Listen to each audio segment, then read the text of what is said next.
je refais rapidement le tour de table. Il y aura Marie, donc Marie Baucher, qui a été une des actrices de l'équipe Augury. Muriel Salle, au centre, qui est chercheuse à Lyon 1 et enseignante à l'ESP. Et Digli, qui est dessinatrice. Et l'idée, ça va être peut-être de cette table ronde, plutôt de travailler à la question de la manière, finalement, de lutter contre les stéréotypes, les idées reçues qui ont été caractérisées précédemment. Qu'est-ce qui fait que les choses étant ce qu'elles sont, on va chercher à travailler. Alors Marie, peut-être je vais commencer par toi, sachant que tu fais partie de l'équipe, tu fais partie de celles qui ont alimenté le blog, qui ont donné à manger à Alice pour qu'elle dessine ses bandes dessinées. Alors peut-être le point de départ, ce serait celui-ci, c'est comment ça vous est venu cette idée de faire quelque chose à partir de votre expérience? Je pense que c'est venu assez naturellement. On a commencé par discuter de notre expérience entre nous et à voir les points communs entre les différents vécus, à voir qu'il y avait des situations qui se répétaient. Et puis, je pense que ça a commencé aussi dans une des discussions qu'on a eues donc en groupe avec toi aussi, Philippe.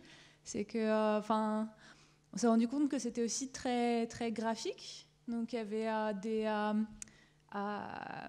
du langage corporel qui était différent, où on arrivait peut-être moins, en tant que femme, à se mettre en position, je dirais pas dominante, mais de se mettre en avant, et ce genre de choses. Et donc, on s'est dit à partir de là que ce serait bien aussi de mettre ces situations en images pour montrer aux gens ce qui s'est passé vraiment et que les mots n'étaient pas suffisants. Et puis aussi, c'est quelque chose de très direct. Un dessin, ça va tout de suite attirer l'œil et ça attire la curiosité. Donc je pense que c'était un bon moyen aussi de faire venir des gens qui n'étaient pas forcément très attirés par ce genre de sujet. Et vous avez fait une communication, donc je l'ai dit tout à l'heure, dans un colloque européen. Vous aviez déjà les dessins. Alors comment ça a été perçu par les scientifiques qui étaient là, qui n'ont pas forcément l'habitude de voir ce type de communication? Comment ça a été reçu? Alors c'était très divers. Il y a eu beaucoup de retours positifs. C'était assez marrant. Où on voyait des gens passer et regarder 30 secondes les BD et puis vraiment se reconnaître dedans ou reconnaître des situations qu'ils ont vécues. On a eu aussi, surtout en fait quand je parlais sans montrer en dehors de la session dans laquelle j'étais et sans avoir le support visuel, j'ai eu beaucoup de réactions le classique, le sexisme ça n'existe plus, ou il n'y a plus besoin d'être féministe, il y a pas, vous chipotez en fait sur des petits points de détail ou des choses comme ça. Et puis j'ai eu aussi une personne qui est venue voir les dessins et qui ne comprenait pas du tout en quoi c'était problématique. Est-ce que tu peux donner un exemple pour les gens qui ne connaissent pas, qui n'ont pas vu toute la BD, oui. Un exemple de quelque chose qui n'est pas problématique et du chipotage qui en fait n'en est pas? Est-ce que tu pourrais juste illustrer peut-être par une expérience que tu as vécue toi particulièrement? Alors moi, il y a une BD qui est faite à partir de mon expérience, c'est où c'était une de mes premières présentations, de première présence dans un colloque international. Et donc j'étais devant mon poster et il y a quelqu'un qui est venu, c'était un scientifique un peu plus expérimenté, donc un peu plus âgé, et c'était un très bon exemple de m'explication, je ne sais pas si vous connaissez ce mot, mais en gros c'était quelqu'un qui est venu pas pour discuter avec moi ou pour essayer de comprendre ou de voir ce que j'avais à présenter, mais pour m'expliquer mon sujet et ce que signifiaient mes résultats, etc., etc. Donc je me faisais couper constamment en essayant, et j'essayais de prendre des positions un peu d'autorité ou de m'imposer, mais ça ne marchait pas. Et finalement, il y a un scientifique que je connaissais et qui connaissait bien mon travail, qui est venu et qui était un homme, et qui est venu et qui a commencé à parler avec la première personne. Et là, c'était assez impressionnant de voir la différence d'attitude Donc il s'est montré beaucoup plus à l'écoute et il ne coupait pas la parole, etc. etc. C'était vraiment flagrant la différence d'attitude qu'il avait entre moi et puis l'autre chercheur un peu plus âgé et masculin. Donc c'est un peu caractéristique des expériences qu'on peut avoir où on se retrouve après cette expérience en disant c'était pas du sexisme évident, dans le sens qu'il m'a jamais dit je te respecte pas parce que tu es une femme ou ce genre de choses, mais c'est des situations qui arrivent plus régulièrement aux femmes et aussi aux étudiants par rapport aux professeurs. Et donc en fait c'est très difficile aussi à expliquer parce qu'on va dire oui vous chipotez ou en fait c'était juste une personne et finalement en fait c'est de discuter avec d'autres chercheuses qui a fait qu'on se rend compte que c'est des situations qui se répètent et que c'est pas juste une personne. Alors, ce qui est intéressant, que tu n'as pas décrit jusqu'au bout, mais c'est qu'au bout d'un certain temps, on avait face à ton poster, tu étais exclu du poster et tu avais 2 hommes qui parlaient de ton travail en t'ayant mis derrière, quoi, en fait. Oui, donc essayez de voir la configuration. Hein. Elle se retrouve en arrière en écoutant 2 personnes parler de son propre travail de recherche, ce qui est assez intéressant. Et là, ce qu'on peut noter, on l'avait travaillé avec Nicolas la première fois qu'on s'était rencontrés, c'était aussi d'essayer d'identifier tous les mécanismes justement de positionnement, de posture, les signaux corporels qui font qu'on va évacuer quelqu'un de la discussion, tout en ayant l'impression de lui donner la parole. Donc ça, c'était un point intéressant qu'on retrouve d'ailleurs dans les BD, puisque les BD sont vraiment très sensibles à ces questions. Oui. Non, mais c'était... je suis d'accord. Sur le dessin, alors je me tourne vers Digli, bien sûr. Sur le dessin, alors... je sais pas, ça... On va y arriver. Hein. Il y a un autre... Alors peut-être que celui-ci est plus... Je sais pas si celui-ci est un peu plus long. Voyons. Non, il n'est pas plus long. Si, un tout petit peu plus long. Voilà. Voilà, on va... Comment ? Est-ce qu'il marche ? Ouais. Non, mais je le garde, moi. Je le garde. Si, je le garde comme ça, je circule parce que je vais à l'ordinateur. Parce que pendant que Digli va commencer à nous dire comment elle en est venue, en fait, je lui pose une question.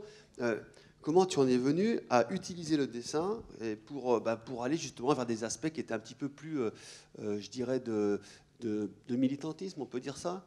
Et je vais présenter rapidement, vous voyez, quelques travaux qui ont été, quelques productions. Hein.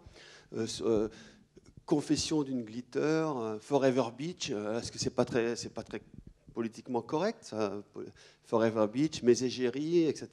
Mémoire d'une guenon dérangée, et puis récemment, un ouvrage dont on a beaucoup parlé, qui est sorti fin 2017, en collaboration avec Ovidie, donc Libre.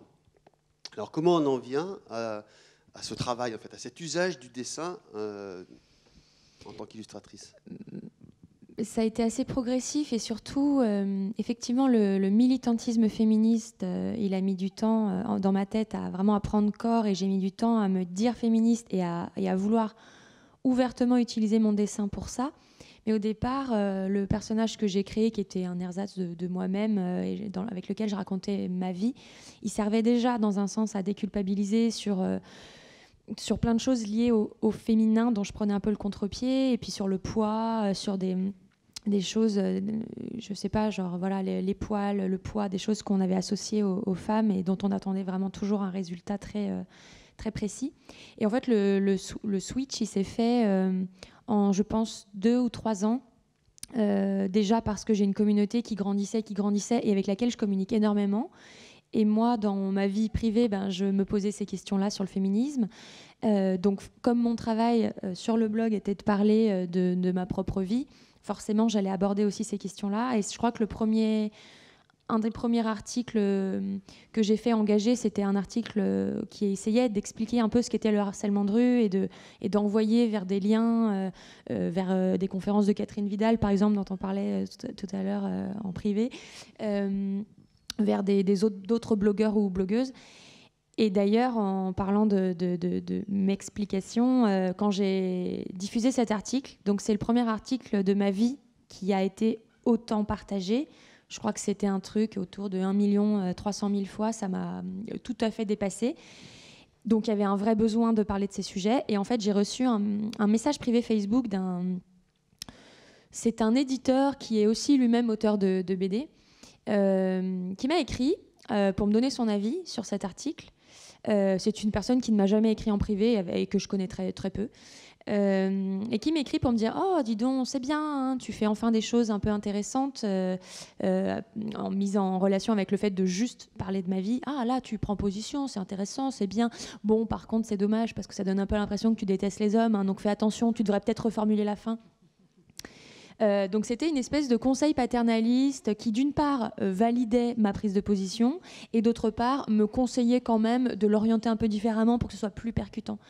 Et j'ai reçu 3 messages comme ça de personnes influentes du milieu de la BD, hommes, à qui j'ai répondu tout simplement, d'une part, je ne pense pas vous avoir demandé votre avis, et d'autre part, vous inquiétez pas pour les hommes, je pense que ça va aller pour eux. Et c'était assez choquant. Et voilà, du moment où j'ai pris cette position-là, au vu des réactions, je me suis dit que de toute façon, j'étais là, j'y restais, il n'y a pas de raison que C'était trop important pour moi. Et surtout en ayant cette communauté hyper réactive, quoi, qui vient. Tu étais à Angoulême il y a quelques jours, tu as vu, les gens viennent, ils sont par dizaines et dizaines, ils posent des questions, ils sont hyper actifs. Donc en fait, on réfléchit tous ensemble, quoi. Bon, alors j'étais à Angoulême, hein, elle m'a balancé. Donc j'étais à Angoulême au lieu de travailler à l'université. Donc... Oups. non, en fait, j'ai fait une conférence le vendredi matin sur l'usage de la BD, sur la BD de sport et d'éducation physique, puisque c'est une des parties de mes recherches dans le cadre du laboratoire auquel je suis rattaché. Donc on a une conférence le matin, le vendredi. Et puis effectivement, alors je veux dire un mot sur Angoulême. C'est quand même un monde d'hommes, la bande dessinée. Hein. Il y a eu les années précédentes, plusieurs tribunes qui dénonçaient le fait que, en fait, on a l'impression qu'il n'y a que des hommes qui dessinent, qui font des BD, etc. Et je trouve qu'au contraire, quand on regarde, notamment quand on va du côté des indépendants, il y a beaucoup de créations de jeunes femmes, des jeunes générations, qui se lancent et qui font des choses très percutantes, très intéressantes, quitte à s'organiser en collectif ou à créer leur propre maison d'édition associative et arriver à produire. Donc ça me paraît intéressant. Mais aussi. Même chez les grands éditeurs, on est là. En fait, la différence, elle se fait sur les prix. Mais comme dans la littérature, hein, les prix Goncourt, en fait, tous les prix de prestige sont donnés des hommes aux hommes. Donc dans la BD, c'est pareil, c'est-à-dire que les femmes sont là. Dans les statistiques, j'ai pas de chiffres précis en tête, mais en tout cas, on est vraiment en force. Je veux dire, dans les écoles d'art, il y a énormément de filles. Et donc, dans le milieu du dessin aussi et de l'art. Par contre, là où il y a eu un gros, effectivement... mauvais buzz sur Angoulême, c'est que les grands prix étaient sans cesse décernés aux hommes et la liste des concurrents à ce prix était toujours essentiellement masculine. D'accord. Ce qui est intéressant, c'est que ça n'enlève rien justement à la qualité des productions. C'est ça non, qui est bien sûr, intéressant. mais en fait, c'est là où tout est à discuter. C'est-à-dire que qu'est-ce qui fait qu'une œuvre reçoit un prix ? Que veut dire ce prix ? Et nous, ce qu'on a posé comme question, en fait, on est un groupe, on s'est réunis, toutes les autrices de bande dessinée et créatrices de bande dessinée, scénaristes, etc. On est plus de 250 dans ce groupe à combattre le sexisme. Et ce que demandait déjà ce groupe-là à Angoulême depuis plus de 2 ans, avant même ce bad buzz, c'était attention, vos listes des nommés au Grand Prix sont essentiellement masculines. Faites attention, essayez de varier ces listes, etc. Et en fait, quand on a essayé de demander à quoi correspondait ce Grand Prix, parce qu'on nous a parlé d'ancienneté d'abord, et puis finalement, il y a eu j'ai perdu Riyad Satouf qui était dans cette liste et qui pourtant publie depuis moins longtemps que certaines autrices qui étaient présentes. Donc on leur a dit, donc c'est pas une question de longévité, comme pas de longévité, mais de carrière, puisque monsieur... Alors, et en fait, il n'y avait pas de critères à ce Grand Prix. Voilà, c'était un Grand Prix décerné parce que voilà, c'est le Grand Prix. Alors, c'est assez intéressant le lien avec le RC tout à l'heure, la question qui a été posée sur justement qui obtient des prix, etc. et les écarts qu'il y a dans certains champs scientifiques. Est-ce que c'est lié à la hiérarchie, par exemple ? Est-ce que c'est lié au fonctionnement, au mécanisme ? On voit bien que ce n'est pas qu'une question de quantité et qu'il y a des mécanismes qui ne sont pas faciles à observer. D'où l'importance, je trouve, de ce qui se passe ce matin. C'est-à-dire que là, ce que la bande dessinée d'Alice et d'Augury a mis en place, c'est que justement, ça montre certains mécanismes. Ça a fait apparaître certains mécanismes relativement anodins, mais qui, mis bout à bout, font qu'à l'arrivée, on a peu de chercheuses qui postulent, ou on a peu de chercheuses qui postulent dans certaines sciences, alors même qu'elles ont les compétences. Et donc c'est ce travail, je dirais, du quotidien, de l'ordinaire, que permet de montrer les dessins que tu fais, ou que permet de montrer la BD. Et ça me paraît important. Et on est du coup sur quelque chose qui interroge les manières de communiquer sur ces inégalités. comment s'y prend-on pour communiquer? Et du coup, je reviens à ce travail. Alors là, je me suis permis de mettre cette image pour montrer les différents corps, justement. Hein. Le but, c'est pas de montrer non plus, comme c'est souvent le cas dans la BD, des super nanas sexy, combattantes, etc. Ou au contraire des stéréotypes de Madame Bidochon. Elles sont sexy, cela dit. Oui, non, mais ça, bon, si vous Mais achetez le livre... Alors, je reconnais, je fais une autre confession, j'étais à Angoulême, mais en plus, j'ai acheté le livre pour Noël à ma fille. Et ce qui est très incorrect par rapport à certains thèmes, mais... C'est quelque chose qui... Ça va, elle a l'âge pour... Ouais, elle est majeure, j'aurais pas fait... Bon. Mais en tout cas, ce qui est important... Bah oui, non, mais ce qui est important... et puis, j'ai pas demandé à sa mère non plus pour l'acheter, hein, j'ai fait le choix. Mais ce qui est important, c'est justement qu'elle trouve... Alors, c'est le cas des personnes qui discutent à Angoulême. Elle trouve des éléments qu'elle a vécus en termes de malaise, en termes de mal-être, en termes de stigmatisation, en termes de normalisation de la pratique, notamment de la sexualité, etc., de tous les discours qui l'accompagnent. Mais c'est pas ma question serait plutôt sur faire le lien entre vos deux interventions, sur comment tu travailles en fait avec quelqu'un qui produit un texte, qui produit une réflexion, Ovidie, qui est réalisatrice, qui est connue pour son travail justement sur la sexualité des jeunes femmes, et puis le lien avec cette transformation en dessin en fait. Ça a été un vrai échange, c'est un vrai travail à quatre mains en fait. Déjà, on a défini la galerie de personnages qui ne sont pas tous présents ici ensemble. Au tout départ, quand on s'est rencontrés, elle avait déjà en thème une dizaine de thématiques à aborder. Donc on a discuté de ces thématiques pour être sûr qu'on était bien raccord sur le fond, parce qu'il n'y a pas un féminisme, il y a des féminismes, il y a des sujets clivants. Donc là, on était vraiment raccord. Une fois qu'on était raccord sur le fond, donc on a choisi une gamme de personnages en disant bon, il y aura tant de couples, quel couple et quoi, est-ce que c'est un couple hétéro, est-ce que c'est un couple homosexuel, est-ce que c'est une personne célibataire, les morphologies, tout ça. On a défini ça ensemble. Et ensuite, comme on avait les sujets, les thèmes, les chapitres, soit moi j'avais tout de suite une idée de sketch, de planche, et j'y allais. Bien sûr en lui en parlant, soit elle écrivait d'abord le texte et moi de lire son texte, j'avais envie d'aborder un point précis en image. Donc voilà, c'était un vrai rapport. Et à l'inverse, il y a certains chapitres qui ont vu le jour vers la fin du projet. Le chapitre sur les règles, le chapitre sur le sexe féminin, c'est vraiment des chapitres qu'on a rajoutés en se disant... On pensait que c'était déjà éculé, que c'était un truc très connu, etc. Et en fait, on s'est rendu compte qu'il y avait beaucoup à dire. Et donc, ça s'est rajouté. Donc, ça a été un projet vraiment de discussion entre elle et moi, même si après, on a travaillé à distance, hein, bien sûr. Mais donc, elle avait la liberté à 100% dans ses textes. Hein, c'est vraiment ses textes. Et moi, j'avais la liberté à 100% dans mes planches. Voilà. Puisqu'on était de toute façon raccord sur le fond. Et sur ce point, Marie, comment ça s'est passé avec vous et Alice ? Est-ce qu'Alice est là d'ailleurs? Alice, tu peux venir nous dire deux mots de ton travail justement de dessinatrice en lien avec l'équipe?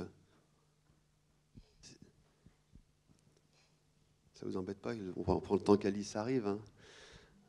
Comme ça, du coup, tu peux répondre à ce travail. Comment ça se passe pour toi, la mise en planche, la mise en dessin, par rapport à ces histoires qui sont racontées, hein. Tu peux enchaîner, Marie, si tu veux. Oui, je pense que ça a un peu évolué aussi la relation avec Alice, parce qu'au début, on était plus, on a fait appel à toi un peu en extérieur, et puis au fur et à mesure, tu as pris plus de, tu t'es intégré au projet, j'ai l'impression, et que du coup, tu as plus. C'était quand même quelque chose qui me touchait, et je pense que j'ai commencé peut-être à regarder le féminisme au début de ma thèse, voire un petit peu avant. Donc je commençais aussi à faire la même démarche que vous au même moment. Après, il y a aussi une subtilité, c'est que c'est vraiment vos histoires que je raconte, et c'est en anglais. Et j'ai vraiment besoin d'avoir un texte qui est correct en anglais. Donc là-dessus, j'attends vraiment d'elle le texte parfait en anglais. Et bon, après, il y a toujours des petites corrections à faire. Donc c'est ça, c'est vraiment elle qui me donne le scénario, le script avec dans telle case il y a ça, et moi ensuite je fais les dessins parce que je faisais les challenges, les 25 heures de la BD ou les 23 heures de la BD, et voilà, c'est pour ça qu'elle savait que je faisais de la BD. Est-ce que tu es influencé, parce que j'ai l'impression que c'est vraiment quelque chose qui se développe, notamment chez les jeunes femmes, le fait de raconter des choses en BD, de faire des blogs en BD, de lutter contre le féminisme, contre le harcèlement, contre les violences, contre le sexisme en BD. C'était vraiment pas cette partie-là que je faisais, parce que j'ai un blog BD, mais en fait c'est une histoire que je raconte, et c'est du fantastique, ça n'a absolument rien à voir avec le côté féminisme. Et je pense que je fais ça parce que j'ai envie de raconter une histoire et aussi, d'une certaine manière, j'avais pas vraiment envie de m'engager vraiment sur un sujet en particulier. J'avais peut-être pas non plus les compétences nécessaires pour parler de ça, de vraiment parler de féminisme. Et moi, j'ai fait ça parce qu'elles me l'ont demandé et que ça me touchait aussi et que j'étais d'accord sur le fond et sur la forme. Mais je pense que je l'aurais pas fait toute seule, en tout cas. Alors, je vais te poser la question à Muriel, parce qu'on a parlé de féminisme, pas de féminisme. Je voulais m'engager, mais je ne savais pas comment parler de féminisme, ou je ne savais pas si j'étais féministe, ou il a fallu que je m'avoue que j'étais féministe. Alors, en fait, c'est une question sur la question de l'histoire, en fait. Hein, parce que là, on arrive on est début 21e siècle, bien entamé. Il y a une prise de parole relativement importante depuis 3-4 mois. Il y a des productions qui se font. Alors, je pensais sur le sexe des femmes, je pense au travail qu'est en train de faire Lillison également, qui retravaille sur tout un tas de choses qui passent par le dessin, hein, qui passent à la fois par un discours structuré et par le dessin. Et je voulais savoir, Muriel, si en tant qu'historienne, tu pouvais nous faire un point sur finalement, sur ce que ça signifie de dire ou cette hésitation plutôt à se dire féministe. Est-ce qu'on peut produire des données féministes tout en disant je ne suis pas féministe, et est-ce qu'on peut finalement travailler en faveur de l'égalité tout en se mettant à distance d'une étiquette finalement qui est celle du féminisme? Oui, alors en fait, je crois que l'étiquette, comme tu dis, est une étiquette qui est souvent mal comprise par beaucoup de gens. Donc moi, je sais que dans mon travail, c'est une partie de mon boulot consiste à expliquer aux gens que le mot féministe n'est pas un vilain mot, hein, que l'engagement féministe n'est ni ringard, ni vulgaire, ni misogyne. Enfin, bon, voilà. Alors après, parfois, on a des peines à l'argumenter. Juste sur la visibilité, notamment sur l'usage de la BD, je trouve que c'est intéressant ce qui est en train de se passer parce que je pense qu'il y a vraiment quelque chose qui se passe dans la rencontre de l'engagement féministe et de cette forme-là de communication. Pour tout vous dire, je dirige un mémoire d'une étudiante à Sciences Po qui fait un mémoire sur cette question-là. Donc elle va rajouter Digli à son panel, c'est cool.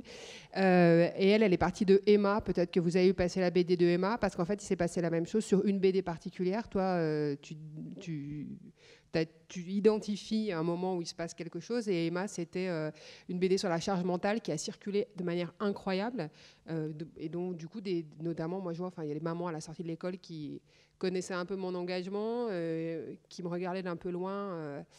Avec un peu de scepticisme, voire de suspicion, et qui, depuis qu'elles ont lu cette BD, engagent plus volontiers la conversation. Donc clairement, il y a quelque chose qui se passe, je pense, sur la visibilité et le fait de rendre accessible. Alors, est-ce que ça va suffire à faire changer la valeur du mot féministe? Je sais pas. Je peux te dire la réaction qui a été faite d'un auteur BD sur cette charge mentale. On a un auteur BD extrêmement connu qui s'appelle Bastien Vives, qui vend à des milliers d'exemplaires et voilà, qui vient de faire une BD réponse dans une BD Q. C'est le nom de l'éditeur, hein, BDQ. Ça s'appelle La décharge mentale, avec une typo qui imite du sperme et qui illustre un père nu au milieu de ses filles et de sa femme. Voilà. Donc ça, c'est la réaction qui a été faite dans le milieu de la BD à cette BD, la charge mentale. Du coup, c'est horrible parce que maintenant, je fais le... Voilà. Donc pour dire comme on est loin de... Ouais, enfin, en tout cas, voilà, il y a beaucoup à faire, je crois, surtout en France, pour réhabiliter cette terminologie-là du féminisme. Et ça requiert déjà d'expliquer ce que c'est. Puis tu l'as dit très justement, le fait que ce terme-là s'utilise au pluriel, voilà, parce qu'il y a des engagements féministes qui prennent des options très diverses, voire il y a des sujets qui sont clivants, et ce qui, de mon point de vue, parfois peut être problématique, parce que je crois qu'une des choses que montre notamment votre travail, moi, c'est un truc qui me frappe depuis tout à l'heure, en fait, c'est que vous avez beaucoup dit, en fait, il s'est joué quelque chose dans le collectif, à partir du moment où il y a eu quelque chose comme une prise de conscience sur le fait qu'on n'était pas en train de vivre des expériences individuelles, mais que ces expériences individuelles, elles faisaient sens dans le collectif. Et alors, comme historienne, pour la peine, ce qui me frappe, c'est que ce que vous avez vécu, c'est exactement ce que vivent les féministes qu'on appelle les féministes de la deuxième vague, dans les années 70, où, en fait, c'est des femmes qui se retrouvent dans des groupes de parole et qui se mettent à raconter ce que c'est que leur vie quotidienne, et qui se rendent compte que la copine d'à côté, la voisine d'en face, la mamie, ou voilà, en fait, elles ont les mêmes expériences de vie. Et donc, à partir de là, ce dont elles prennent conscience, c'est qu'il n'y a pas d'expérience individuelle, mais il y a quelque chose comme... Alors, c'est peut-être un mot qui fait peur, mais voilà, mais il y a quelque chose comme une forme de système politique. Enfin, en tout cas, que ces expériences ne sont pas des expériences qui ne valent que de manière individuelle, mais que c'est des expériences qui ont une valeur politique au meilleur sens du terme, parce qu'elles s'inscrivent dans quelque chose que, du coup, dans le jargon de la recherche en études de genre, on appelle le système de genre. Le système de genre, c'est ce système qui fonctionne pour dire d'abord qu'il y a deux catégories, des hommes et des femmes, pour assigner des gens dans ces deux catégories, ça s'appelle la bicatégorisation, et pour dire qu'il y a la hiérarchie entre les hommes et les femmes, et que voilà, hommes et femmes ne sont pas voués à remplir les mêmes rôles sociaux et n'ont pas du coup la même valeur à tous les sens que ce mot peut vouloir dire. Alors, juste une parenthèse, parce qu'un truc qui m'a frappé aussi, c'est que chacune de mes deux collègues a raconté une expérience personnelle. Alors du coup, je vais vous raconter une expérience personnelle que pour l'instant, je n'ai racontée à personne, pour tout vous dire, parce qu'elle est toute neuve. Voilà, mais pour dire combien, d'une part, combien dans la recherche, il y a toujours des choses assez étonnantes qui peuvent se passer, d'une part, et combien, même quand on est très outillé, parce que j'ai le sentiment de l'être, on peut parfois être un peu désarçonné, justement, parce qu'on n'est pas toujours dans la réflexion collective, et que quand on est pris à partie de manière individuelle, c'est parfois un peu plus compliqué. Donc j'ai récemment remporté un appel d'offres et donc obtenu des fonds pour faire un travail de recherche en histoire de l'éducation à la sexualité, ce que certains de mes collègues ont su dans mon institution de rattachement, et donc j'ai été félicitée ici ou là. Et tout récemment, j'ai croisé quelqu'un d'important dans mon institution sur les questions de recherche. Dans le couloir, en fait, il discutait avec un collègue et il me présente au monsieur avec lequel il discutait, que je ne connaissais pas du tout, dans les termes suivants. Il lui dit, voilà, Muriel Salles, maîtresse de conférence chez nous, elle travaille en histoire, voilà. Et là, elle vient de se prostituer très efficacement, et donc elle a obtenu un montant, voilà, plusieurs milliers d'euros, pour faire un travail sur l'éducation à la sexualité. Ça a 10 jours, hein, pour tout vous dire. Pour l'instant, je l'ai raconté à 2-3 personnes. Je ne m'en remets pas. En fait, ce dont je ne me remets pas principalement, c'est d'être restée comme deux ronds de flanc, à me dire, mais qu'est-ce qui est en train de se passer? Et j'ai rien trouvé à répondre. Et maintenant, je me dis comment réussir à faire quelque chose de cette expérience-là pour que peut-être le collègue se rende compte de ce qu'il a dit publiquement. Hein, voilà, et quelqu'un qui, par ailleurs, connaît mon engagement féministe. Alors peut-être que c'est aussi ça qui m'a valu ce commentaire-là. Je ne sais pas. Enfin, voilà. Il y a matière à réflexion, en tout cas. Ou peut-être était un enseignant-chercheur qui a un recul critique sur le système de financement, qui a conscience que pour obtenir des financements, il faut d'une certaine manière se prostituer, peut-être. Ouais, sauf que je ne suis pas certaine qu'il aurait fait le commentaire dans les mêmes termes à un candidat lauréat d'un prix et de formation. Enfin, je fais l'hypothèse que pas. On est d'accord. C'est vrai que c'est quelque chose qui fait partie justement de cet humour récurrent aussi, voilà. qui est porté assez facilement. C'est ça, ouais. Et qui contribue aussi à discréditer finalement le travail qui est produit. Et on le retrouve dans l'équipe Augury à plusieurs occasions. Ça. Est-ce que vous avez peut-être des choses à dire là-dessus, Marie ? Sur ces remarques, en fait, qui intègrent du sexuel dans le fonctionnement de la recherche, dans vos expériences, quand on disait rien sur Nicolas et ses femmes. Comment ? On disait rien sur Nicolas et ses femmes. Ouais, il y a eu pas mal de remarques et moi j'ai toujours eu du mal à répondre à ce genre de remarques qui sont faites avec humour. Peut-être c'est une peur de passer pour la personne qui s'est pas rire. J'ai toujours un problème à répondre à ce genre de trucs. Mais oui, on a eu pas mal de choses sur le fait que Nicolas comme il a embauché beaucoup de femmes, donc qu'il l'ait fait pour le fait qu'elles soient des femmes. Et autrement, individuellement, il y a toujours ces petites blagues sur les recrutements. Il faut bien s'habiller, il faut bien se mettre en valeur, etc. Qu'on se fait entre femmes aussi. Et je pense que simplement, si on arrêtait de se faire ce genre de remarques, ce serait déjà bien, en fait. Parce que ça rentre dans le système, en fait, au fur et à mesure. Je me suis prise, personnellement, en tout cas, plusieurs fois à me dire je vais bien m'habiller, comme ça va augmenter mes chances, ou ce genre de choses. Je pense que ça vient aussi de l'éducation. Je pense que c'est un peu un concept français aussi, que la femme peut utiliser son arme de séduction pour avoir des choses, et je pense que c'est pas forcément très très bénéfique. J'ai une question à poser peut-être en termes de... Alors là, c'est vraiment pour les quatre. Il y a des thématiques qui sont plus ou moins faciles à traiter, plus ou moins faciles à dessiner, plus ou moins faciles à décrire. On est parti tout à l'heure des choses anodines. Est-ce que vous chipotez pas un petit peu? Je vois pas où est le problème, etc. Bien, et Digli, tu termines en disant, enfin le bouquin, quand on l'a fait avec Ovidie, on a rajouté quelque chose sur le sexe des femmes, on a rajouté sur les règles. Alors, est-ce qu'il y aurait des choses comme ça qui seraient plus difficiles à poser simplement et à exprimer, après, quelle que soit la façon de l'exprimer, que ce soit en matière de dessin, que ce soit en matière de recherche, mais aussi en termes d'enseignement, puisque tu interviens, Muriel, également, quand tu transmets des informations, par exemple, aux médecins, aux jeunes médecins, aux futurs médecins, comment on parle des règles, comment on parle de l'utérus, du vagin, etc. Est-ce qu'il n'y a pas des thématiques qui, en elles-mêmes, aujourd'hui encore, demeurent problématiques à énoncer, en fait, sans forcément dénoncer ce qui va avec, mais simplement à énoncer, ou à dessiner, exprimer, etc. Moi, j'ai pas énormément de recul puisque je suis que dans le milieu du dessin, mais déjà, sur le thème des règles, outre le fait qu'on ait un chapitre là-dedans, il y a eu un livre qui s'appelle Le grand mystère des règles par Jack Parker, qui est une féministe 2.0 assez connue. Avant de faire ce livre, elle avait fait d'abord un blog. Elle recueillait des témoignages et elle interviewait des filles sur leurs règles, sur leur expérience. Et je me souviens qu'au début, quand elle l'a lancé, donc j'ai accepté de répondre à son interview. Et autour de moi, les réactions, ça a été mais enfin, qu'est-ce qu'il y a à en dire?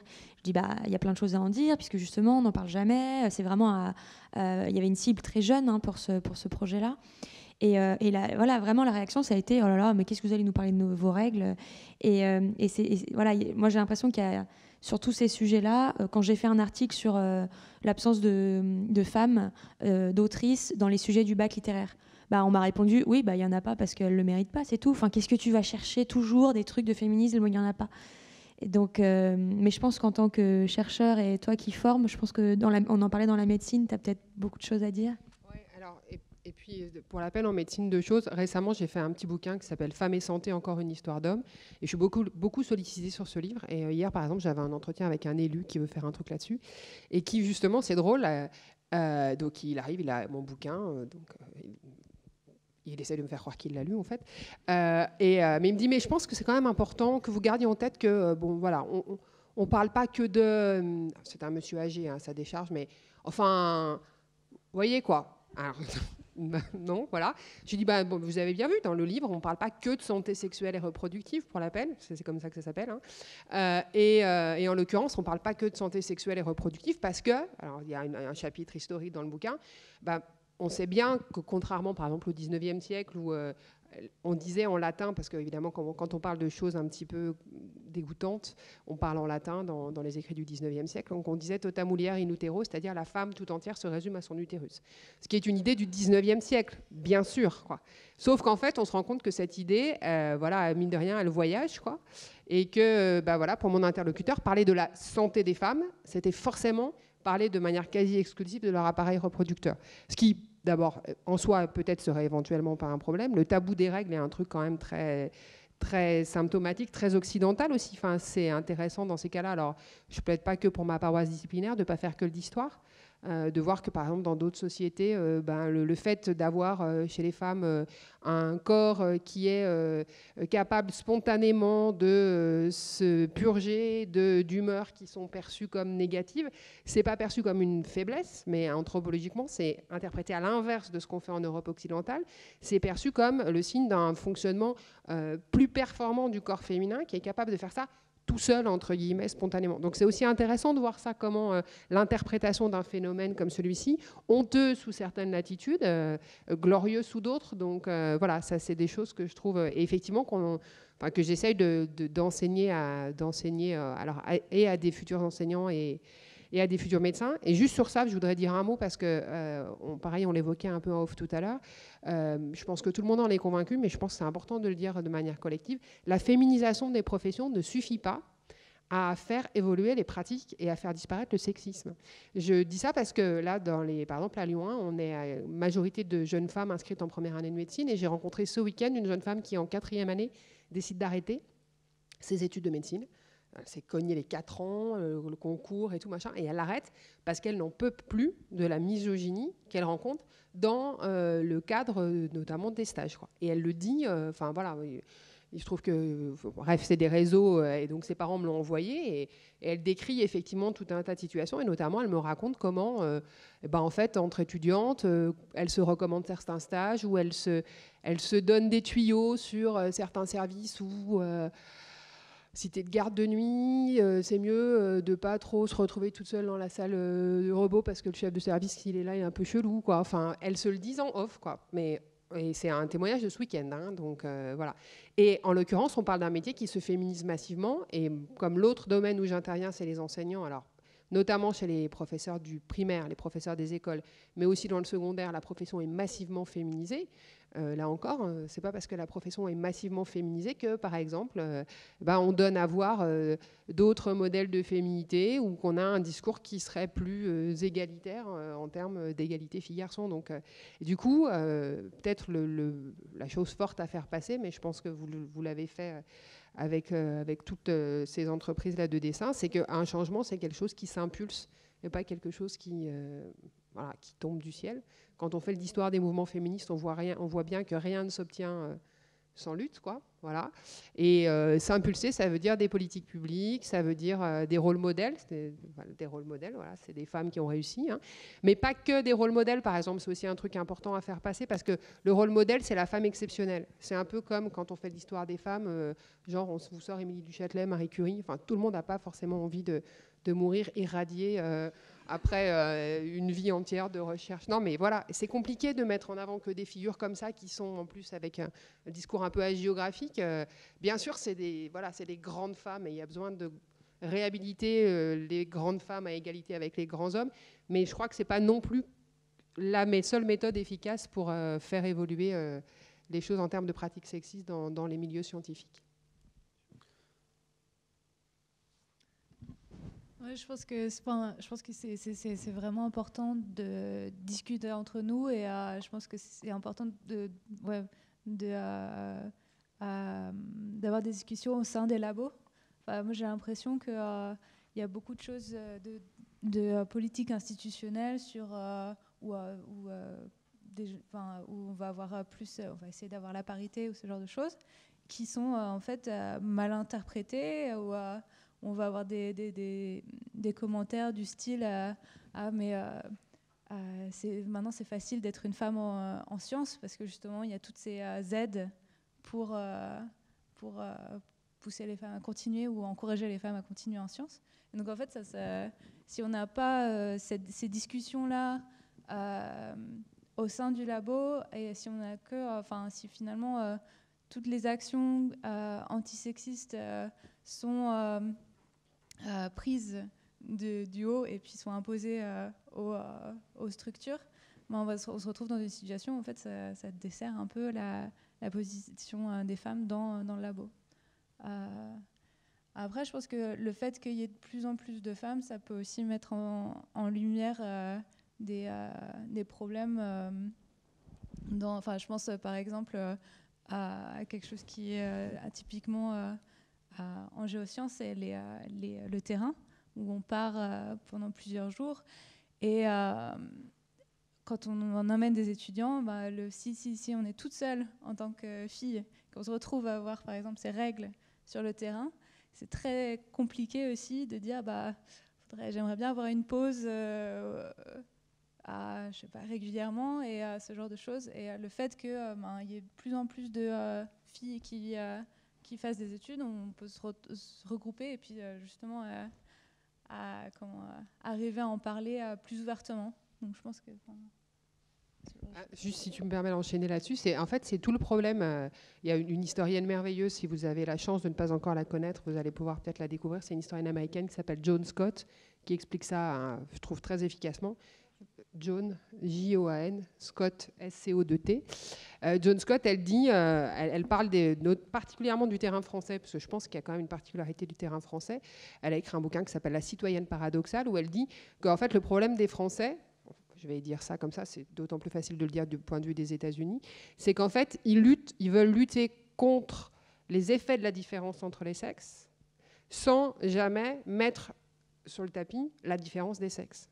C'est-à-dire que, par exemple, typiquement pour illustrer ça, peut-être vous en avez le souvenir pour les anciens dont je suis, à la fin des années 90, quand on débat de la question de la parité en politique, on dit, ouais, mais attends, les femmes veulent être en fait des hommes politiques comme les autres, sauf que ça passe par déjà faire reconnaître qu'on est une femme en politique, et donc du coup, on le reproche, quoi, parce que c'est un peu, voilà, on sort la carte, je suis une femme, donc je relève de politiques spécifiques, mais ces politiques spécifiques, elles ont vocation à remédier à un gap qui préexiste. Et en fait, je crois que si on a encore des remarques sur le fait que c'est vachement facile pour une femme, parce que vous avez vu, 1 an de plus, 18 mois de plus, il y a plein de facilités pour les femmes, et je crois qu'aujourd'hui, dans le domaine de la science, mais dans l'entreprise aussi, on entend des hommes s'agacer, quoi, de cette particularité des femmes, c'est que on insiste toujours sur le fait qu'on met en avant, qu'on met en œuvre des mesures de remédiation, mais on fait souvent l'économie de dire mais d'où on part, quoi. Enfin, à quoi remédie-t-on et ça, je pense que c'est quand même quelque chose d'important, parce qu'aujourd'hui on dit oui, il y a 70% de filles en première année de médecine, n'empêche qu'à la fin du 19e siècle, elles n'ont pas le droit de s'inscrire en faculté de médecine.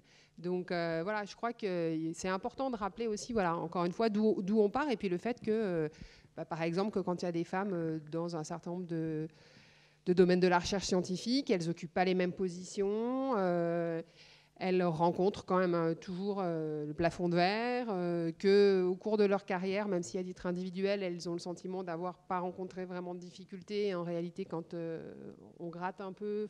Mais c'est compliqué aussi, parce que, comme tu disais tout à l'heure, il y a des féministes, il y a aussi des générations de femmes scientifiques, et je pense que la nôtre, parce que je pense qu'on est à peu près de la même, je suis peut-être un peu plus vieille, mais voilà, elle est différente de la génération qui est arrivée dans les universités dans les années 70. Parce que le contexte n'était pas le même. Il y avait les mouvements féministes qui n'existent pas dans les mêmes proportions aujourd'hui, d'une part. Et puis parce que peut-être elles ont fait un certain nombre de choix de vie à l'époque qu'aujourd'hui, les jeunes femmes d'aujourd'hui font pas ou font différemment. Et parfois, on a l'impression qu'il y a aussi une espèce de malentendu générationnel sur ces questions-là, y compris entre femmes de science, entre guillemets, quoi. Quand on parle beaucoup du milieu scientifique, où effectivement on a cette croyance que le scientifique appartient aux hommes, et moi ce qui me tend, c'est de me dire que en fait c'est partout pareil, parce que c'est appliqué au littéraire. Je ne sais pas qui ici a fait un parcours littéraire. Quand on est en littéraire, classe de filles, classe de nuls, on souffre d'une réputation de ceux qui finalement sont mauvais par rapport aux scientifiques qui seraient excellents.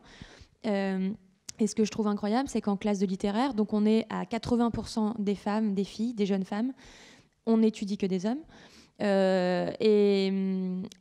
Et pour autant, donc on s'entend toujours dire que les filles c'est plus littéraire et les garçons c'est scientifique. Et pour autant, tous les grands prix littéraires et tout le prestige littéraire continuent d'être des hommes. Donc c'est quand même, ça n'a aucun sens. C'est-à-dire que si c'était une pratique féminine, où sont les grandes femmes dans les projets, dans les manuels scolaires? Où sont les grandes femmes qui peut citer plus de 5 poétesses? Je veux dire, alors qu'elles sont là. Hein. Là, j'ai fait tout un cursus tout le mois d'octobre. J'illustrais une femme poète par jour. J'en ai trouvé des tonnes.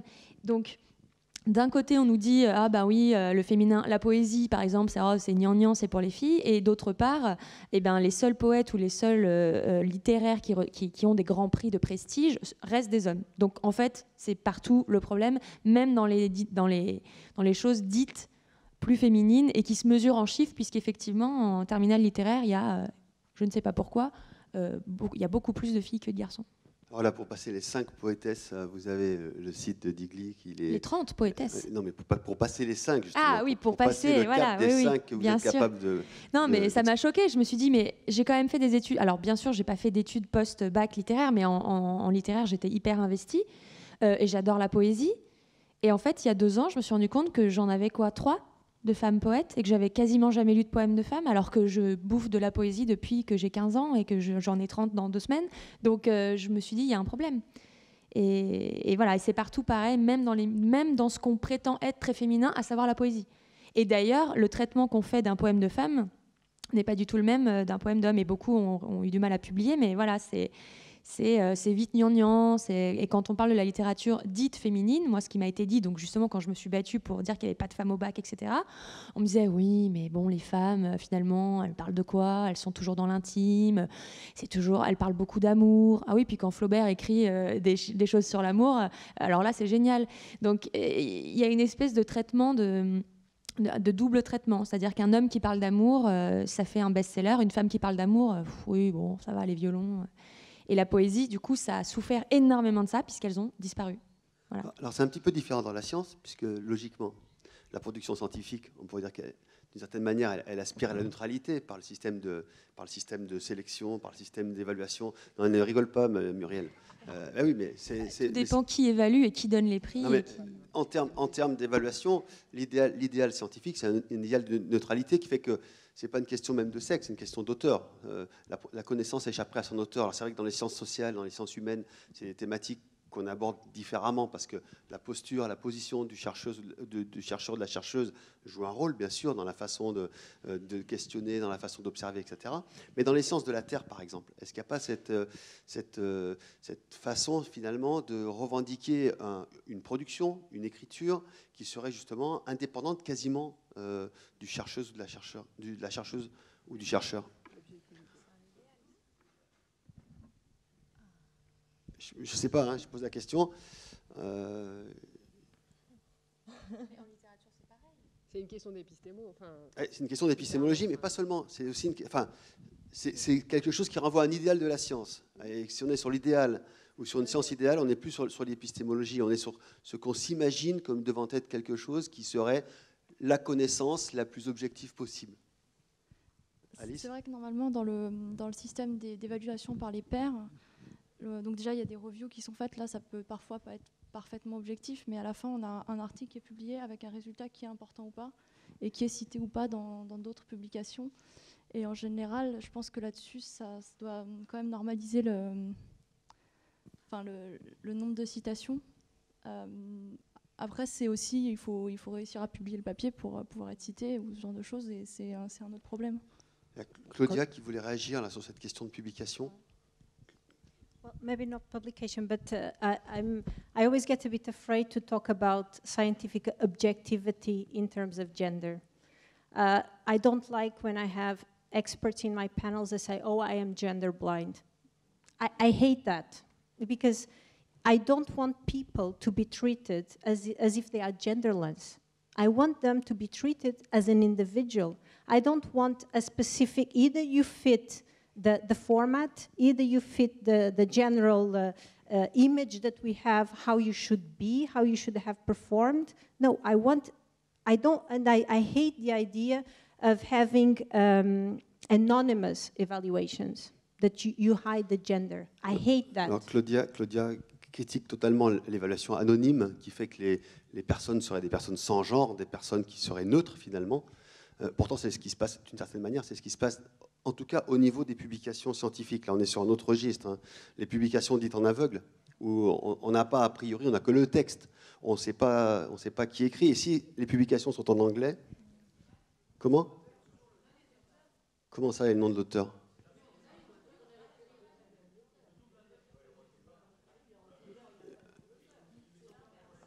Attendez, ne parlez pas tous à la fois, parce que là, on ne comprend rien. Chacun disant quelque chose. Alors, je vais prendre... Vas-y.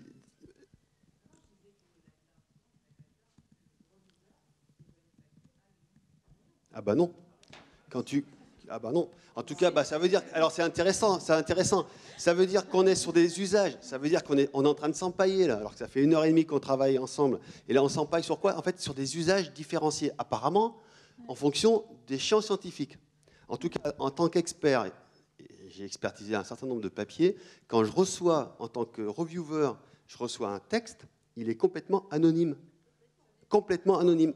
Je vous dis, dans le domaine dans lequel je suis, j'évalue les textes complètement anonymes. Alors si vous me dites que vous, ce n'est pas le cas, ça veut dire qu'on ne parle pas des mêmes usages. En revanche, sur la question justement qui était posée par Claudia, on ne parlait pas de la même chose. Si d'un côté on dit, effectivement, on a des textes sans savoir qui écrit quoi, et j'allais dire, a fortiori en anglais.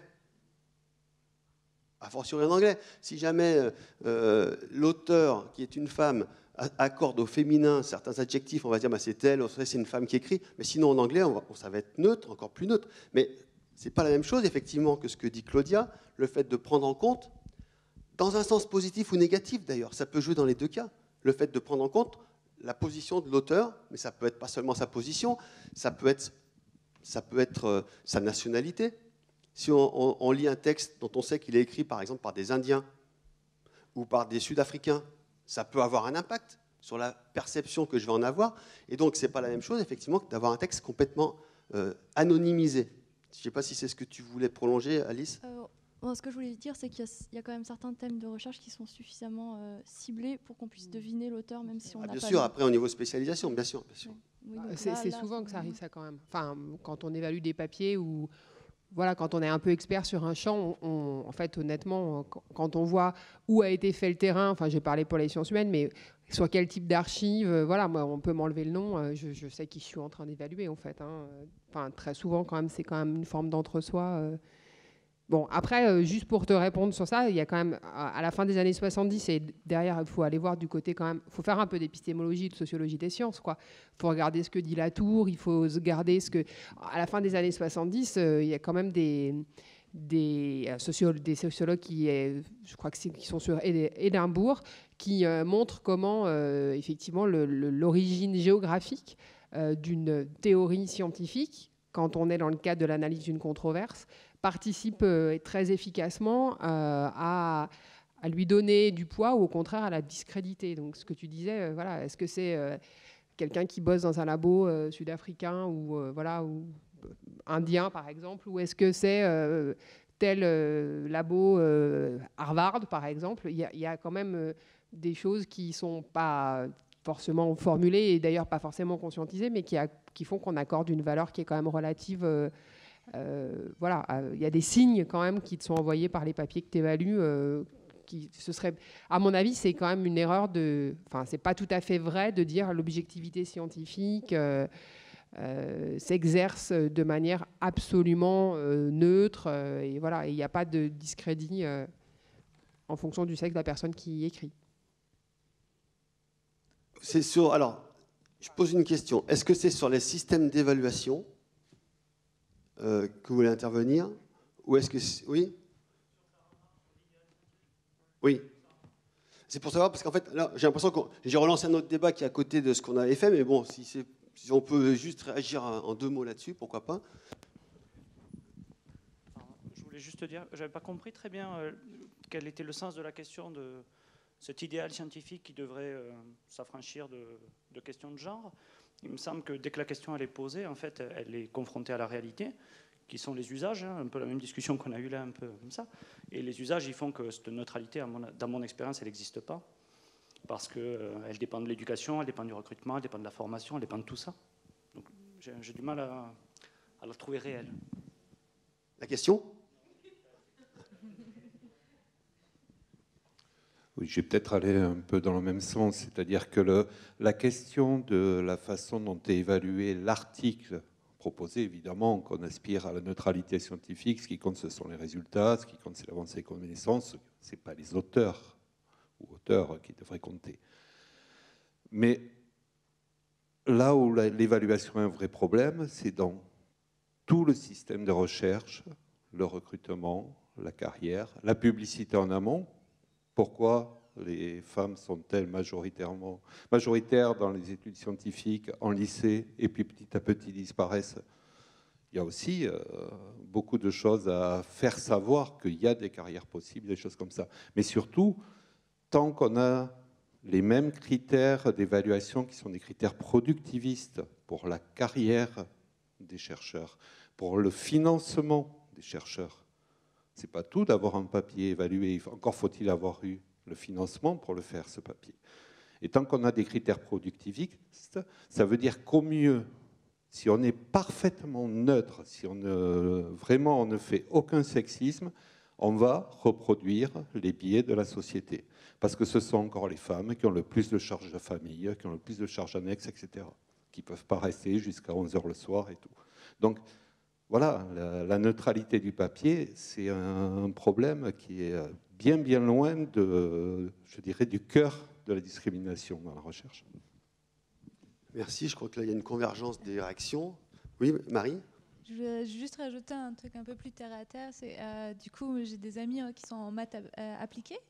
Et donc, durant leur thèse, leur directeur, donc ce sont des femmes, et leur directeur a refusé de signer le papier avec elles parce que il leur a dit clairement que s'il signait avec elles, les gens allaient penser qu'il avait écrit tous les maths et qu'elle avait juste apposé leur signature. Donc il y a quand même, je pense qu'il y a des différences dans les... Donc juste pour préciser, il a signé à leur place ou il les a laissés signer? Non, il les a laissés signer seuls pour justement, parce que sinon, pour éviter la confusion.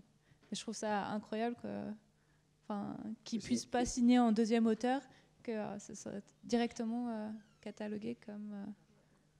Je voulais vous demander, il va falloir qu'on termine, peut-être chacune un dernier mot de conclusion ou d'ouverture sur qu'est-ce qu'on fait maintenant, quoi, parce qu'il fallait changer le monde. Hein. Qu'est-ce qu'on fait maintenant à son niveau? Qu'est-ce qu'on peut faire chacun à son niveau en tant que dessinatrice, formatrice, chercheuse, docteur, doctorante, docteur, ça y est, tu as soutenu, et dessinatrice. Tigli? Pour ma part, j'ai l'impression que l'urgence, là, tout de suite, c'est de faire comprendre aux femmes qu'on a besoin de sororité et qu'on a besoin de se soutenir les unes les autres. Et le dessin que tu avais posté tout à l'heure de toutes ces femmes que j'ai fait qui se tiennent, qui ne sont pas de la même morphologie, de la même classe sociale, du même métier, même du même pays, il y a vraiment une urgence à d'abord convaincre, en tout cas faire comprendre aux femmes qui a besoin de se rassembler, avant même de penser à comment faire pour que les hommes changent. Parce que je dis ça parce que j'en ai beaucoup parlé avec une jeune femme à Angoulême, justement, qui me disait « Oui, mais pourquoi on n'inclut pas plus les hommes, etc. » Et je lui disais « L'urgence, bien sûr, l'idéal, ce serait que les hommes d'eux-mêmes réfléchissent à tout ça, mais ça, c'est un idéal. » Je lui dis là, dans l'urgence, et on le voit très bien avec cette tribune qui a tant fait parler, Tribune des 100 femmes avec Catherine Deneuve et compagnie, il y a une urgence à comprendre que même si certains points ne sont pas les mêmes, il faut se rassembler, se soutenir. Et voilà. Pour ma part, c'est là que je vais mettre toute mon énergie, c'est recréer une solidarité féminine qui, dans la construction actuelle de la société, est complètement détruite. Voilà. Ouais, alors là, c'est le programme. Évidemment, je souscris à ce programme, mais il y avait peut-être une réaction dans la salle.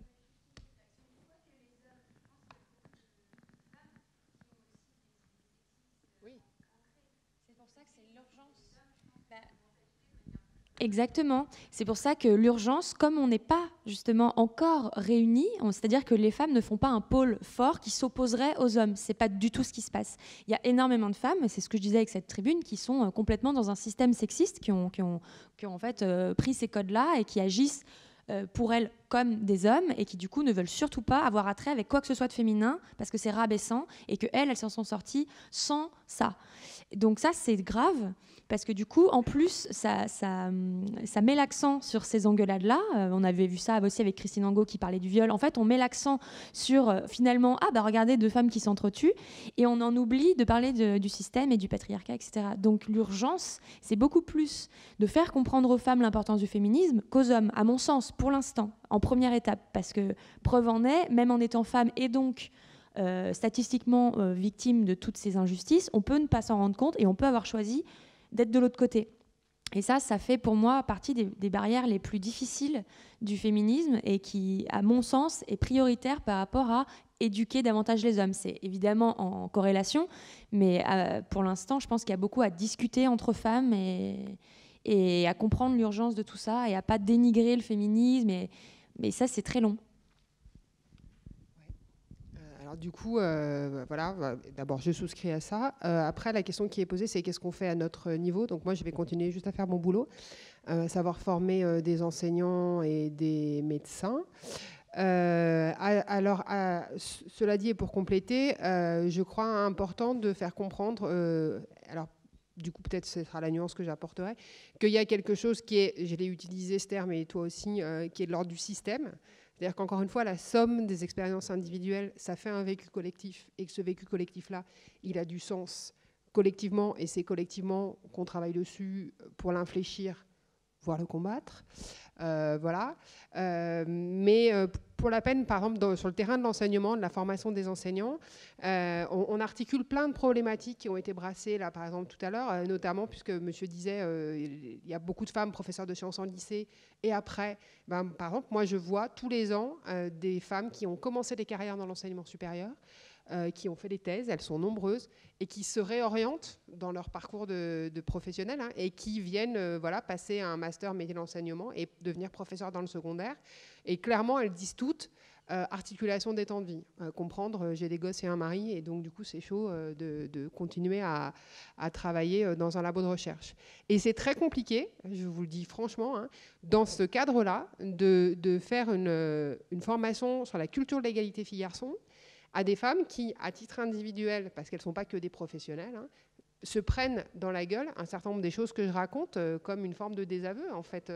Donc, il y a toujours aussi, quand on travaille sur ces questions-là, à composer. On disait tout à l'heure, il y a les femmes emblématiques, les rôles modèles, puis alors les autres, on est toutes nulles, grosses et mal épilées. Et puis là, il faut donner, voilà, c'est l'empowerment pour les élèves. Puis en face, il y a des enseignantes qui disent « Ouais, mais alors moi, du coup, c'est la loose, quoi. Comment tu veux que j'incarne ça alors que moi, ma propre cas ?» Donc en fait, on est toujours en train d'articuler ces deux choses-là. Et puis je rajouterais, pour nuancer un tout petit peu ton propos, que moi, je crois important, notamment dans le monde de l'enseignement, de travailler dans une perspective qui n'est pas la perspective, enfin, si, qui fait la perspective féministe, mais bref, dans une perspective qui est la perspective de genre. Et parce que du coup, quand on dit les choses en termes de genre, eh ben, on dit qu'il y a des coûts afférents à la masculinité. Alors, du coup, et notamment, par exemple, on essaye d'expliquer pourquoi les garçons des classes populaires sont en échec scolaire. Et comment une partie de l'échec scolaire s'explique par le fait qu'ils performent une identité masculine. Un mec, un vrai, comprendre pas un PD, un vrai, quoi, c'est pas un mec qui réussit à l'école. C'est un mec qui fait chier la prof et qui en a rien à carrer de ce qu'il y a sur son bulletin de notes. Et voilà. Et je trouve que là, il faut aussi travailler sur la question des masculinités et du coup aussi travailler avec des hommes. Voilà. C'est juste la nuance. Moi, je vais revenir vachement terre à terre, je pense.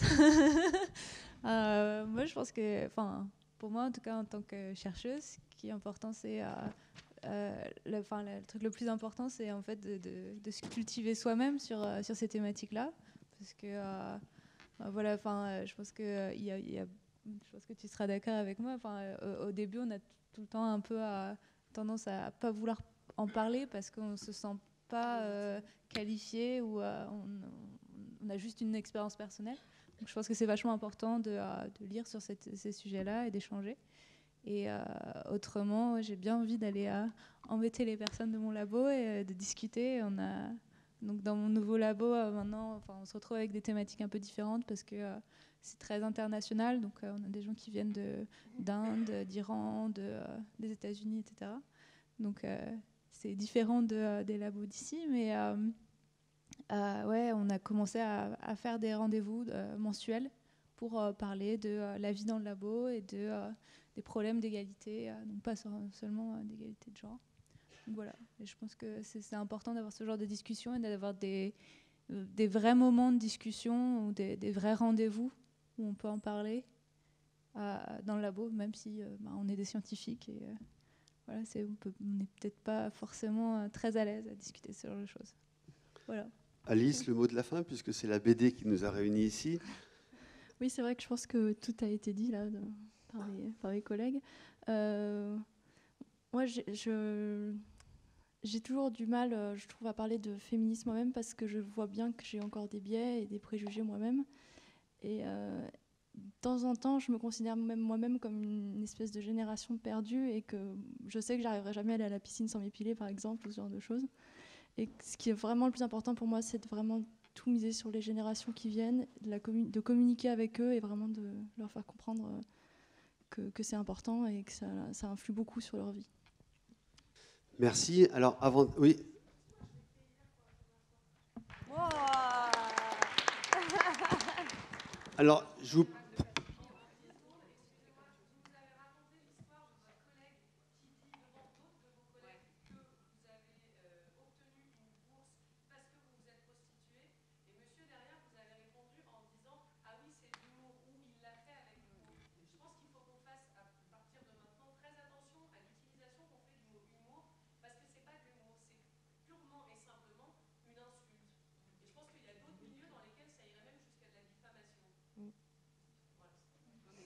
Alors, c'est bien de l'humour. Et là, je vais travailler là-dessus. Hein. Ça fait partie des choses.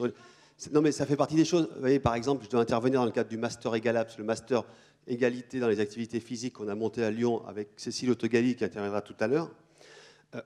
J'interviens sur la thématique de l'humour. Alors, la question qui se pose, c'est justement qu'est-ce qu'on fait au nom de l'humour ? Qu'est-ce qu'on met derrière le terme d'humour et comment certains propos, comme celui qui a été tenu de façon complètement insupportable à Muriel, qu'est-ce que justement c'est perçu comme étant de l'humour entre ceux qui échangent sur cette question-là. Et ça veut dire qu'effectivement, il faut peut-être aussi déconstruire l'usage même de l'humour et la fonction, parce que c'est bien rigoler de Muriel dans ce cas-là. C'est bien en la présentant prendre une position de domination sur elle vis-à-vis d'une personne à qui on la présente. Donc il y a bien sûr un enjeu de pouvoir qui se joue, qui est très clair. Et il faut que je chope le collègue qui était présent en fait au moment de l'échange. C'était un homme et ce sera aussi intéressant d'avoir son point de vue à lui parce que du coup il s'est retrouvé embarqué dans un truc genre entre hommes quoi et voilà, il a rien dit, j'ai rien dit non plus. Mon sentiment à moi c'est que nos regards se sont croisés mais on est dans la pure subjectivité là et j'aimerais bien savoir en fait voilà comment il a vécu parce que c'est quand même quelque chose qu'on entend souvent. Moi, il se trouve que je suis mariée avec un homme qui souvent me dit non, mais ces espèces d'entre-soi masculins où on t'embarque et t'as envie. Au début, il me dit t'as envie de dire putain, non, mais les mecs, moi, je mange pas de ce pain-là, quoi. Et puis un jour, il a dit j'arrête d'avoir envie de le dire.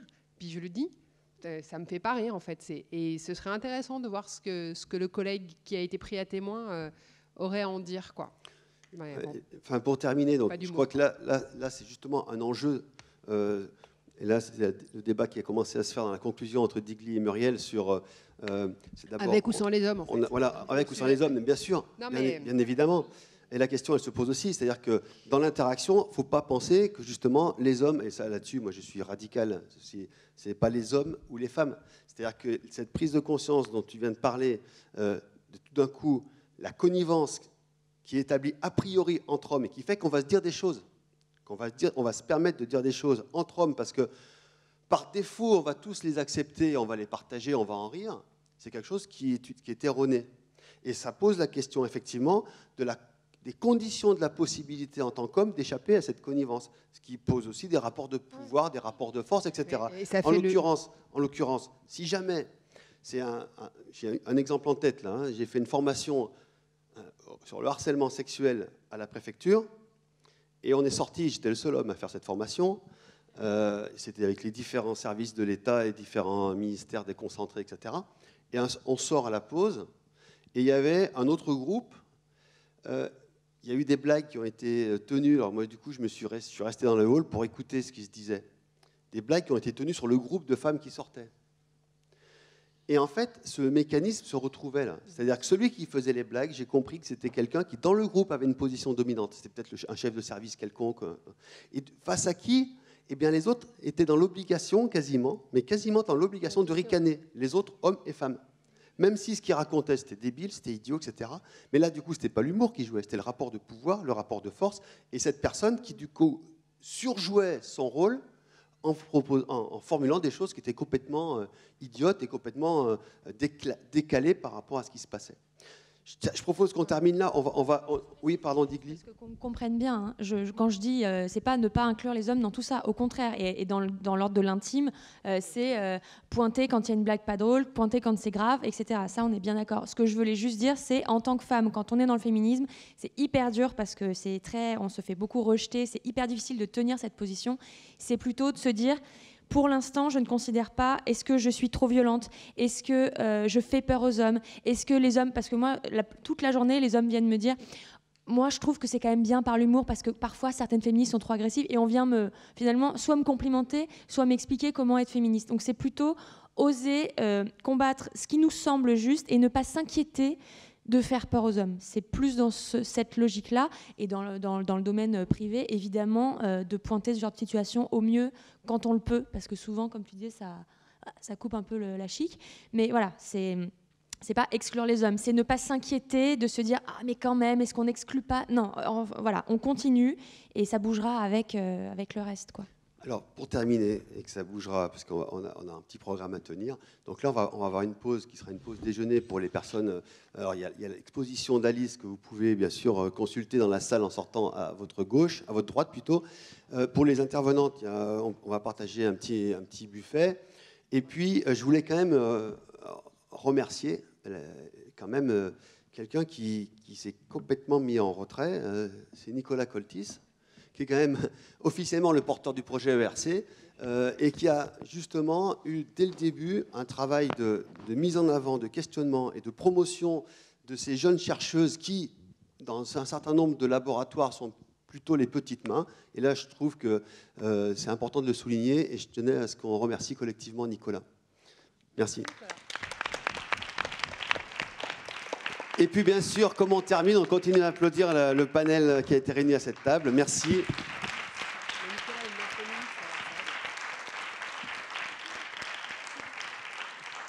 Et à 13h, on enchaîne, on aura une succession de 4 ou 5, je ne sais plus, je n'ai pas regardé, je n'ai pas revérifié, des mini-conférences de 15 minutes qui seront ici, qui seront donc performées par des blogueuses, chercheuses, formatrices, etc. Et je vous invite bien sûr à être là tout à l'heure pour prolonger cet événement. Merci.